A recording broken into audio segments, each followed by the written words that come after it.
الله نحمده ونستعينه ونستغفره ونعوذ بالله من شرور أنفسنا ومن سيئات أعمالنا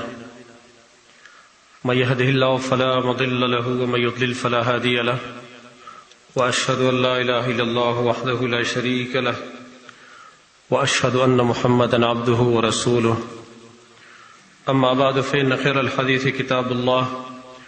وخير الهدي هدي محمد صلى الله عليه وسلم وشر الأمور محدثاتها فإن كل محدثة بدعة وكل بدعة ضلالة وكل ضلالة في النار. أعوذ بالله السميع العليم من الشيطان الرجيم. وما أرسلناك إلا رحمة للعالمين. مخکې جمعونه دا یو څو خطبې زموږ داسې یو شان ته راروانې. مخکې موږ لاوله خطبه کې دا بیان کړي وو خلک چې ملایک د هغې دپاره استغفار غواړي. دویمه جمعه کې بیا ورپسې خلک چې ملایک په هغې باندې لعنت وایي، او دریم بیا هغه خطبه وه چې نبي صلی الله علیه وسلم د هغې دپاره دعاګانې غواړي. نن هغه خلک موږ بیانو په دې خپله خطبه کې چې کوم خلکو ته رسول الله صلی الله علیه وسلم خیرې کړي دي او په کومو خلکو باندې نبی صلی الله علیه وسلم لعنت ویلی دی. دا خو چې حدیث څومره موږ مطالعه کړه نو ډېر زیات دي او په هغې باندې ګنټې لګي، خو یو څو به ترې اهم راجمع کړو. قرآن کریم کې الله رب العالمین فرمائی دا کم آیات کریمہ چې ما ولوست چې نبی صلی الله علیه وسلم ته الله فرمائی وما ارسلناک الا رحمت للعالمین، موږ ته نه رالیږلی مګر رحمت د ټول عالم دپاره. یعنی نبی صلی الله علیه وسلم د کافرانو دپاره هم رحمت دی، د مؤمنانو دپاره هم رحمت دی. د کافرانو دپاره رحمت ځکه دی چې الله د هغې نه عذاب د نبي صلی الله علیه وسلم په وجه باندې چوت کړی دی، او د مؤمنانو دپاره خو هم رحمت دی. دومره پورې نبي صلی الله علیه وسلم هغه فرمایلی دی چې یا الله کوم خلک چې د ذره د بدې وي همدا د هغې دپاره ته رحمت ګرځوه. او د دې باوجود هم نبي صلی الله علیه وسلم چاته خیرې کوي نو واقع چې دا سړی ډېر بدبخته دی چې یو طرف ته نبی صلی الله علیه وسلم د ټول عالم دپاره رحمت او بل طرف ته یو خاص شخص دپاره دی لعنت لیږي او خیرې هغه ته کوي، واقع چې دا ډېر غټ بدبخته دی. نو یو څو کسان دي مختصر به عرض کوو. اول نبی صلی الله علیه وسلم چې لعنت ویلی په صحیح حدیث کې راغلی دی، امام ابو داود طیالسی خپل مسند کې نقل کړی حدیث، عام سنن کې نقل دی. لعن رسول الله صلی الله علیه وسلم الراشی والمرتشی، لعنت ویلی نبی صلی الله علیه وسلم په هغه کس باندې چې هغه رشوت ورکوونکی او رشوت اخیستونکی دی. دا دواړه لعنتیان دي. رشوت دوه قسمه سره دی، یو هغه رشوت دی چې څوک یې چاله ورکوي د دې دپاره چې پردی حق پې حاصل کړي او پردی مال پې حاصل کړي، نو په دې کې ورکوونکی هم لعنتي دی او اخیستونکی خو هم لعنتي دی. دویم قسم هغه رشوت دی چې څوک یې چاله ورکوي، یو مشر لی ورکوي د دې دپاره چې خپل حق پې حاصل کړي، پردی حق نه خپل حق پې حاصل کړي. دته پته را که زه دا رشوت ورنکم نو زما دا حق دی او بل لی ورکوي او دته یقین حاصل وي چې دا زما حق دی، نو بیا ورکوونکی ګناهګار نه دی ځکه د خپل حق دفاع وکړه، خو دا اخیستونکی دا لعنتي دی. کم خلک چې په رشوت کې مبتلا دی، که هغه لږ اخلي او که ډېر اخلي، دا ټول لعنتیان دي د رسول الله صلی الله علیه وسلم د وینا مطابق. نو د چا خوښی جو د پیغمبر لعنت یې ځانله ډېر حاصل کړي او که د چا خوښی جو لږ دی حاصل کړي، نو دي لعنتیان. دویم نمبر نبی صلی الله علیه وسلم لعنت په سودخور باندې لیږلی دی، خو دا سود دومره غټو ګناه د بار بار دی بیان شوی هم دی چې د دې په وجه باندې الله ډېر کسان په لعنت کې مبتلا کړي دي. امام مسلم حدیث نقل کړی دی، لعن رسول الله صلی الله علیه وسلم آکل الربا وموکله وشاهدیه وکاتبه وقال هم سوا. لعنت لګره نبی صلی الله علیه وسلم لعنت خیرو ته ویل شي بعد الرحمت د رحمت لري کول نبی صلی الله علیه وسلم لعنت ویل دی په خړون کې د سود باندې څوک چې ورکون کې د سود دی ورکي ولا دم لعنتی کم کسان چې د سود په معامله کې گوی کوي او شاهدای دم لعنتیان وکاتبه کم کس چې د سود معامله لیکي کم کاتب کم منشي دم لعنتی د څلور وړ لعنتیان دي سودخور سود ورکوونکې گواه او سود لیکونکې او په دې باب کې زمونږ ټول معاشره ګنده ده او اکثر خلک په دې لعنت کې مبتلا دي دریم نمبر نبی صلی الله علیه وسلم یو حدیث کې فرمایلی دا ګور ډیر شی شو خو هغه حدیثونه موږ ذکر کوو امام ابن ماجه حدیث څخه لیکل دی به اسناد حسن لعن رسول الله صلی الله علیه وسلم زوارات القبور نبی صلی الله علیه وسلم لعنت ویل دی په هغه زنانو باندې چې هغه د قبرونو ملاقات لړی ریزي قبرونو ملاقات کول د عام خلکو د پاره دا مستحب دي چې سړی ته آخرت ور پیادای حاجتونو غختل نه حرام دي التبذیز صرف دې د پاره چې لګ ځان سره فکر وکي چې نن دا خلک دلته پراته او موږ یې خواله راغلی سباله به زمونږ خوارم څوک راځي دلته موږ بم پراته یو سړی ته آخرت ور پیادای خو زنانه چې هغوی بار بار ملاقات د قبرونو کوي که نه مبالغې صیغه نو په هغه زنانو لعنت دی زمونږ په دې علاقو کې یو رسم جوړ شوی دی هغه دا دی چې کله مړی وشي او مړی دفن کړی شي سحر لبا ټول د کور ښځې داسي او هلته د قبر ملاقات به کوي نو دا مسله ځان سره نوټ کوي په دغه ښځو باندې لعنت دی د رسول الله صلی الله علیه وسلم اوس ښځې به چا پلار رامنې کړي اخو دنیا ورانه شي دې ته منع کې مونږ ته دغه ویو چې د نبی صلی الله علیه وسلم په لعنت کې کزان اخته کوو جزئی عائشه رضی الله عنها هغه چرته نه وه په سفر باندې وه د هغې ورور عبدالرحمن دا وفات شوی و چې کله راله نو قبر لی لاړه چې قبر لی لاړه نو هلته ودرېده څه اشعار یې ویل وکنا کندمان جزیمة حقبة من الدهر حتى لن يتصدع فلما تفرقنا كأني ومالك لطول اجتماع لم مثل لتما هغه اشعار یې ویل او بیا یې ویلې روریا ویل که زه ستا د مرګ په ټیم کې حاضر وی که نه زه ستا قبر له نه راتلم خو چونکې ستا د مرګ په ټیم کې زه نه ومه ځکه نن ستا قبر له راغلیم دا موږ ته ګوره سبق راښیي چې کله زنانه هغه موجود ده د مړي خوا کې موجود ده بیا قبر ته ضرورت نشته دی په سفر ده وراله او ملاقات نه رشي به دې خیر دې لاړی شي خو بار بار ملاقات کول سبب د لعنت دی څلورم نمبر دام حدیث ابن ماجه نقل کړی صحیح حدیث دی لعن رسول الله صلی الله علیه وسلم المحلل والمحلل له لعنت ویل نبی صلی الله علیه وسلم په هغه سړي باندې چې هغه حلاله کوي او هغه سړي باندې چې چا د پاره حلاله کېدلی شي حلاله دې ته ویل کېږي زموږ په دې ملک کې دې علاقو کې خو څوک خاص نه پېژني خو د ښکته علاقو کې ډېر زیات دا لعنت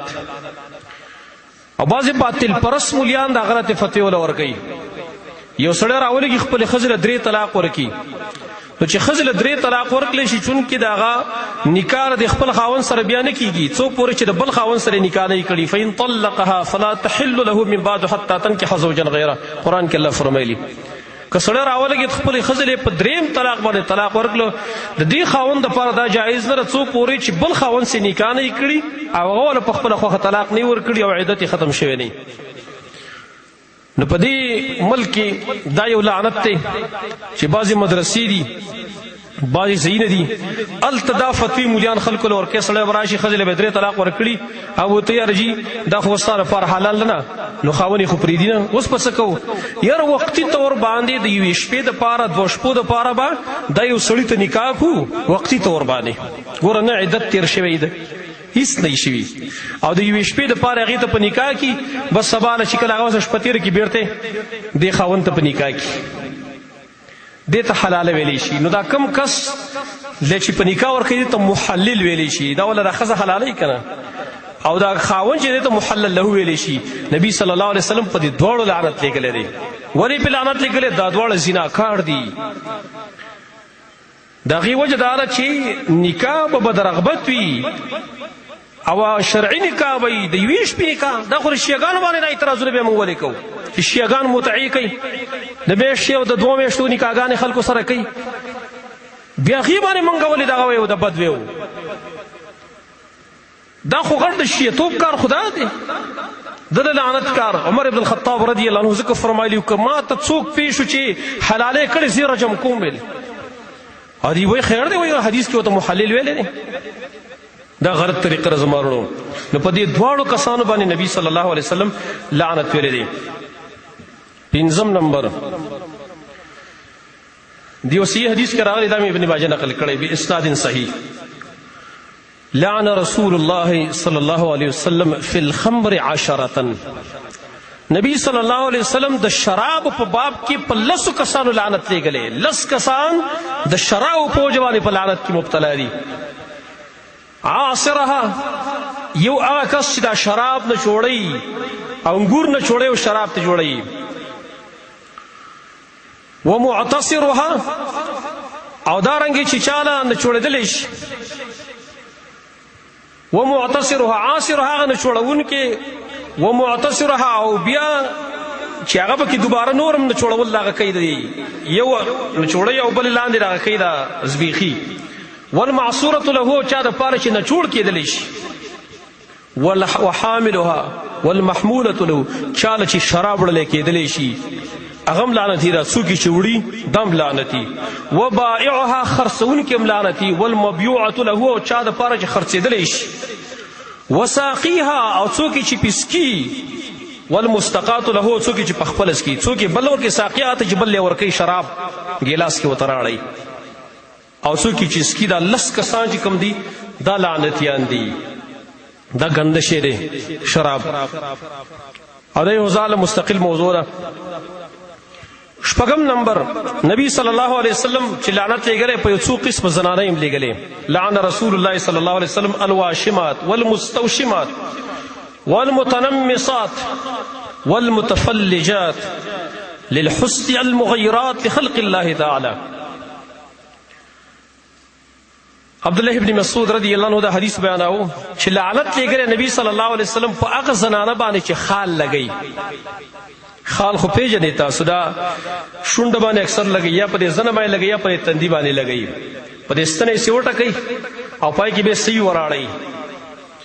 اوس دغه بعضې پاګلان نه دي، دا د انګریزانو متاثره دي، او په دې باندې به غاړ خپل نوم ولیکي په دې مټ باندې، پای کې به سوي وراړئ. انګریزانو متاثر دي هم پکې داخل دي. نو کومه زنانه چې خال لګونکې ده، چاله چې خال لګېدلی شي دا هم لعنتي. والمتنمصات او هغه زنانه چې د وروځو نه یخته وباسي دا هم لعنتي ده. او نن په دې لعنت کې اکثرې زنانه مبتلا دي، او دې ظالمانو ولا د نوسي موسي او څه ډېر شنې ولا راایستلي دي، بس وروځې به نه رای کوي. دې ته نامصات ویل کېږي. کوم زنانه چې د وروځو نه یخته وباسي دا لعنتیانې. والمتفلجات للحسن او هغه زنانه چې خپل غاښونه نري کوي. بای زنانه دا غاښونه نري کوي او په منځ کې لار ولا پیدا کوي د حسن دپاره. یو خو دا دی چې یو سړي د هغه غاښ ته تکلیف دی، غاښ د وجې نه غاښ یې خراب دی او هغه برمه کوي او یا غړه کوي، هغه پکې داخل نه دی. حدیث کې للحسن د ښایست دپاره دې ته متفلجات ویلی شي. دغه زنایي چې د الله پیدایش بدلوي. یو زنانه د بني اسد قبیلې ام یعقوب ته ویلی شو، هغې ته دا خبر ورسېدله چې عبدالله ابن مسعود رضی الله عنه داسې وایي. هغه پسې راله، د زنانو کې بعضې زوروري راله پسې ورته ویل ته دا کسې چې دا خبرې کوي چې لعنتونه لګي په دې زنانو باندې. هغه ورته ویل او زه پې لېږم. ولې پې نه لېږم لعنت په هغه چا باندې چې رسول الله صلی الله علیه وسلم په هغې لعنت لېږلی دی. وهو فی کتاب الله، د الله په کتاب کې هم شته دی. هغې ورته ویله چې دا خو د الله په کتاب کې نشته دی، ما خو نه دی لیدلي پکې. هغه زنانه خو تکړه وي که نه، قرآن خو ورته یاد و. هغې ورته ویل لو قرأتیها لوجدتیها، که چېرې تا لوستلی وې قرآن تا وموندلی وې، خو تا نه دی لوستلی صحیح. ولې قرآن کې د آیت الله نه دی ویلی چې وما اتاکم الرسول فخذوه وما نهاکم عنه فانتهوا. پیغمبر تاسو ته څه راوړي هغې باندې عمل وکړئ، څه نه یې منع کړي هغې نه منع شئ. لہذا دا قسم زنانه دم لعنتیان دي. 1 نمبر لعن رسول الله صلی الله علیه وسلم المتشبهین من الرجال بالنساء والمتشبهات من النساء بالرجال. دام صحیح حدیث کی نقل امام بخاری نقل کړی لعنت ویل نبی صلی الله علیه وسلم په هغه سړو باندې چې هغې د ښځو سره ځان مشابه کوي او هغه ښځې چې هغه د سړو سره ځان مشابه کوي، په دې دواړو باندې لعنت دی. یعنی کم سړی چې هغه د ښځو لباس اغوندي، د ښځو په شان شکل جوړوي، د ښځو طرز او طریقې اختیاروي، په دې کس باندې لعنت دی. زموږ نوجوانان حیران بشي ورته، ښځې کوم کار کوي هغه دی هم اختیار کوي ستا. ښځې کپړې تنګې کړي دی هم تنګې کړي، ښځې کپړې کولاو کړي دی هم کولاو کړي. و د ښځو تعبیر دا کسان د ښځو په شان میکاپونه به هم کوي. او دارنګې ښځې ته وګوره، اوس ښځې به راولېږي هغې به سړو رسۍ به ځان زیات کړي، ځینې پکې راولېږي د سړو په شان بوټان یې په خپو کلي غټ غټ دي، هغې په شان کپړې هم کوي. په دې دواړو کسانو باندې لعنت دی. کم زنانه چې د سړي سره ځان مشابه کوي، کم سړی چې د ښځې سره ځان مشابه کوي، دا دواړه لعنتیان دي.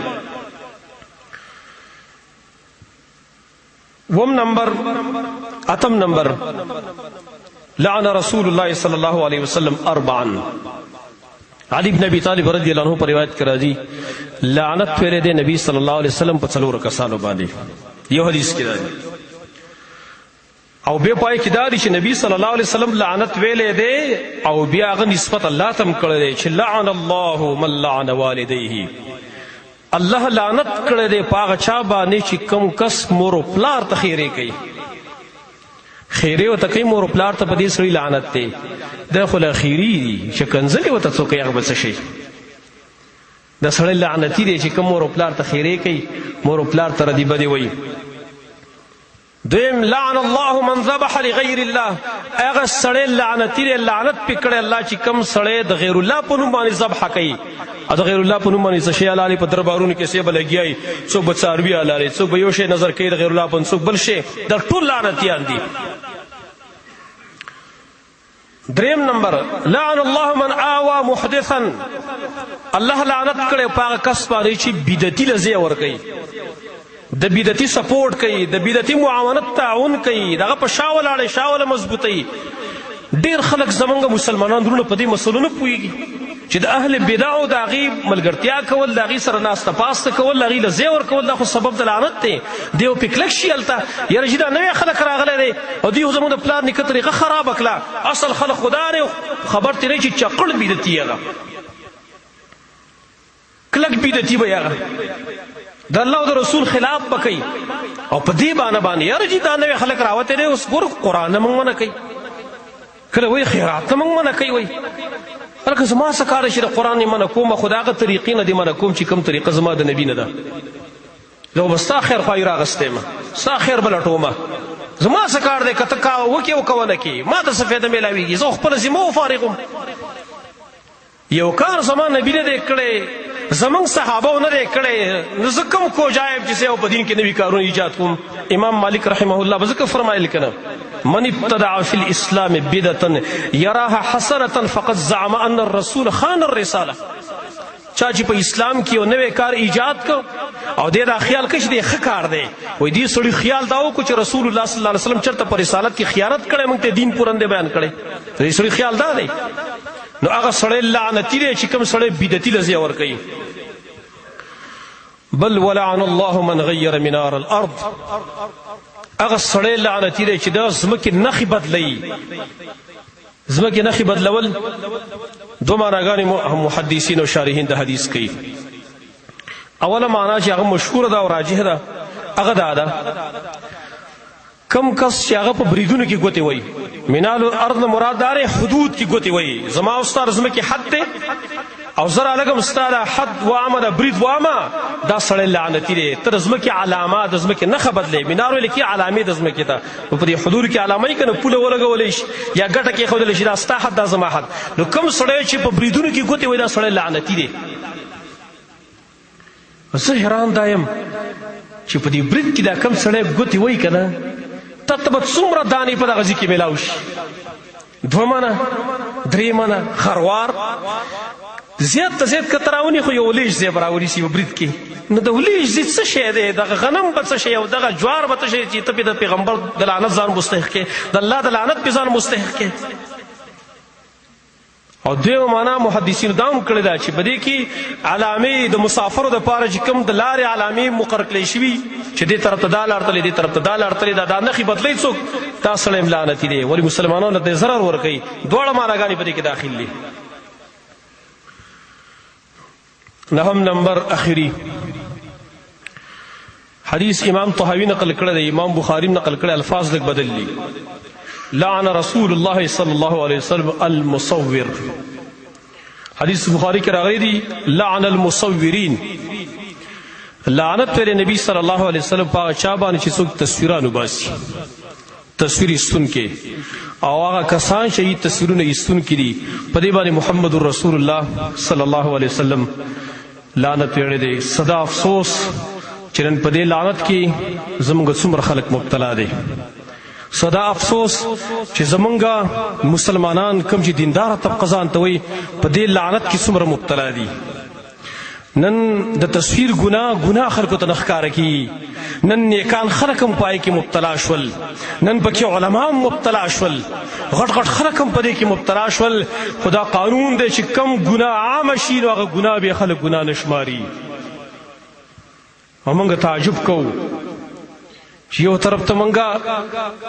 هغه خلکو بدي بیانو چې کم خلک په حدیثو کې تاویلونه کوي د حدیثو معناګانې بدلی او بل طرف ته به زه شروع شم د رسول الله صلی الله علیه وسلم حدیث به زه بدلوم چې یاره په حدیث کې تصویر راغلی دی خو د دې نه د لاس تصویر مراد دی د دې نه د کیمرې تصویر نه دی مراد د دې نه د موبایل تصویر نه دی مراد. دا خو بېنهي هغه خبره شوه چې کوم عام خلک کوي چې راځي چاته وي پیغمبر په پیزار کې مونځ کړی د مدینې کوڅې مراد وي دا د کامپټ کوڅې مراد نه دي. مدینی کوڅې پاکې وای څوک یو بانا څوک بل بانا په حدیث کې تصویر راغلی دی که د موبایل تصویر که د کیمرې تصویر نه وي بس ټیک ده موږ به دله فتوا درکړو. یو طرف ته د تصویر وي او بل طرف ته یاره دا خیر دا په حدیث کې نه دی مراد. ذکر د خپل حدیث ملګرو ته یم چې تاسو خو په بعضې خبرو باندې اسمان ته چوتېږئ را چوتېږئ چې حدیث کې راغلی چې نبی صلی الله علیه وسلم په جرابو مسح کړې ده نو که زموږ احناف ملګري وایي چې رجی دې نه مراد هغه جرابې چې کوم د نبی صلی الله علیه وسلم په دور کې پیړې جرابې دې څه وایي حدیث کې مطلقې جرابه راغلې ده دی خو پکې نه وایي چې دا پیړه ونه رهي نو حدیث کې مطلقې تصویر راغلی دا خو پکې نه وایي چې دا د کیمرې او د لاسو څنګه که ته تعویل کې خو هغه غلط دی او که زه تعویل کوم هغه صحیح د انصاف دی. او ځینې خلک پکې لا دام وایي پلانې شیخ پلانې مولوي صاحب هغه چې تصویر وباسي سبحان الله لا حول ولا قوة الا بالله. یو طرف ته موږ ویو چې امام ابو حنیفه رحمه الله امام شافعي رحمه الله امام احمد ابن حنبل امام مالک رحمه الله امام بخاری ټول علما چې موږ د دې تقلید پرېښودلی دی د هغې تقلید موږ نه کوو او د تصویر په باب کې زه به د شیخ تقلید کوم زه به د عالم تقلید کوم. دلیل پکار دی دلیل شیخ دلیل نه دی دلیل دی قرآن و سنت و اطیعوا الله و اطیعوا الرسول. په دې باندې کې خدا کار ټول مشران نوران شي. شیخ الاسلام ابن تیمیه رحمه الله ذکر لیکلی دي چې کله مشر یو لیش غلطي وکړي نو کشران یو ګز غلطي کوي او که مشر یو ګز غلطي وکړي نو دا پسې 2-3 ګزه غلطي کوي بیا. او اوس معامله کوم حد ته ورسېدله په فیسبوک خو به ستاسو ښې دي که نه په فیسبوک باندې مړه دم څه عقل دی وزګار خیل جوړ شوي زموږ نه وزګار خیل هر سړی په فیسبوک باندې سیبه چېرته به یو علاقې ته تللی هلته به تصویر سورې فیسبوک باندې به ورکړی چې پلانې خو دلته راغلی دی هغه د ملک شړشم کو پلانې راغلی هغه دی او بس ډیران کې کار کوي لګیا دی پلانې خو راغلی برې ته چانټه کړي تا وایي مړ دام څه خبرې دي چې په فیسبوک باندې زموږ ټول دا کاري پلانې هلته سیبه فراق لګېدلی دی ښایسته ښایسته سالونونه پراته دي دا قسم خوراکونه خلک د ولږې مړ شو ته خلکو ته دا ښې عام روټۍ به چا له کړې روټۍ پړق تصویر به وباسي فیسبوک له به ورکي پلاني په کور کې ناستو روټۍ خورو او پلانی دا کار وکړو پلانی هغه راغلی دی په خوړ کې تذکره وایي دا ټول د بې پیدي کارونه دا ټولې تصویران د وجې نه او دا دالب کې وګوره دې ځنو بې غیرتو ته د الفاظ ما سختې خو د نبي صلی الله علیه وسلم او د الله دپاره غیرت پیما بعضې بې غیرته هغه په خپل آی ډي باندې د ښځې تصویر ورکړی دا تاسو ته پته شته ولې ورکوي دا ټول شیطانت دی دا دې دپاره ورکوي چې ما ته فرینډ ریکویسټ ډېر کېږي چې دا ښځه ده ځکه ټول خو دغه شل دی نو دغه زنانو ته شل خو څه نشته چې ما ته فرینډ ریکویسټ ډېر کېږي چې ما سره دوستانه وکړو اخر هغې ته ډېر ریکویسټ یې کېږي دا زمونږ عقل دی دا زمونږ اسلام دی او دا زمونږ ایمان دی او دا تصویران په دې باندې موږ ځان تباه او برباد کړو شینځې به چېرته یي او بس په به ګټې ته چوته کي او ځنې ته به لاس ولګوي پړق تصویر به وباسي دا څه چل دی دا یادګار شي مړه ستا یادګاري موږ ته معلومه ده ستا څه شي یادګاري ده زه ستاسو سره تپوس کوم د ابوبکر صدیق رضی الله عنه دغه کردار تاسو ته معلوم دی چې نن زموږ د هر سړي په زړه کې دغه مینه پرته ده او عمر ابن الخطاب رضی الله عنه عثمان علي ټول صحابه کرام زموږ د هر یو سړي دغه سره زړه مینه ده په ایمان یې وایي د کوم صحابي تصویر دی چې ایستلی دی چې کردار یې نن دی او نن یادګار دی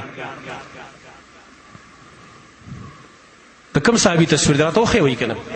او 1400 کاله وشو 1400 کاله څه د بره 1437 دی او دغه ټولو صحابه کرام نومونه د څومره لرې دی زرګونو کیلومترونه لرې نن د کامبټ په دې منبر باندې د دغه صحابه کرامو نومونه اخیستل کېږي موسی رضی الله عنه یو تصویر ایستلی و هېڅ تصویر یې نه دی ایستلی کردار په دین باندې زما وروڼو الله ته ځان غوره کم مخلوق څه شی مخلوق صفت کړی او نه کړی ده تا ته ما وویله زه تا تصویر ورکړم ما ته ویل چې د چین خاپیری څه چلو شو زه څه چلو شو زما وروڼو دا قسم په الله ستاسو د خیر خواهۍ دپاره ویم که په دې کې مې څه مقصدي په چا باندې تنقید ګڼې مقصدي او یا د چا زړه ازاري زما مقصود وي والله که دا مقصد وي زما صرف خیر خواهی ده د دې ګن نه نور ځان وساتئ څه چې کلي هغه کړي نور ته ځان وساتئ د تصویر د بغیر ژوند نه تېرېږي ولې چې ما تصویر نه ایستلی څوک مې د ډوډۍ نه پاسئ یا مسجد کې څوک ځان څه نه پرېږدي او رسول الله صلی الله علیه وسلم دغه په خیرو کې ځان راوستل د زموږ خوښ دي که نه د هغه د خیرې هسې ګپ راته ښکاره کېږي یا خو به داسې چې د پیغمبر خیرې راته هسې ګپ ښکاره کېږي او دا لا پکې څه کې زه په تصویر کې په فیسبوک باندې تصویر ښه مزهدار ورکړي وروسته کمنټ کې ورسره لیکي څوک وایي ماشاءالله بہت خوبصورت فلان فلان لکه د پیغمبر په لعنت کې مبتلا رہتے ہوئے چې ماشاءالله ماشاءالله مو څه وایي دې ځای کې ماشاءالله ویل جایز دي دا ځای کې ماشاءالله ویل هر ځای تصویر ګوره موږ د خپل کور نه ملایک په خپله باندې ایستلي دي جبریل علیه السلام نبی صلی الله علیه وسلم سره وعده کړی چې زه به درځم نبی صلی الله علیه وسلم سخت خفه و جبریل ولې رانغی اخر خپو ډېر زیات سوچ راغی چې د کور کې کوتری پروت و ویل کېدی شي دې وجې نه هغې زر ویسته هسې صفا که وینځي جبریل راغی ورته ویل تا خو ما څه وعده کړی و زه راځم ته خو رانلې هغه ورته ویل دلته چونکې کوتری پروت و نو بیا ورته وایي انا لا ندخل بیتا فیه کلب ولا صوره منګ هغه کور ته نه داخلیږو چې کم کور کې سپی وي او په کم کور کې تصویر وي هغه کور ته موږ نه داخلیږو زمونږ په بازارونو کې د ملایکو وجود نشته دی زمونږ په کورونو کې د ملایکو وجود نشته دی زمونږ په دفترونو کې د ملایکو وجود نشته دی ولې هر ځای تصویر که نور هېڅ څه نه نو په دې اخبار کې خو څوک منع کولی نشي او دا په کور کې پراته ډول څوک یې خیال نه ساتي موږ هېڅوک په دې باب کې معاف نه کړه موږ علما معاف نه کړه موږ شهدا معاف نه کړه موږ هېڅوک په دې کې مړي موږ پکې معاف نه کړه مړو له موږ تصویرانو بس که څوک پرې خفه کېږي خوشحالېږي خو حق دی بیانوو به لہذا کم کس چې تصویر وباسي دا سړی د محمد رسول الله صلی الله علیه وسلم په ژبه باندې لعنتي دی د باندې لعنت کړی شوی دی هر چا خپله خوښه ده چې څوک څه کوي هغه دې کوي اقول قولي هذا واستغفر الله لي ولكم ولسائر المسلمين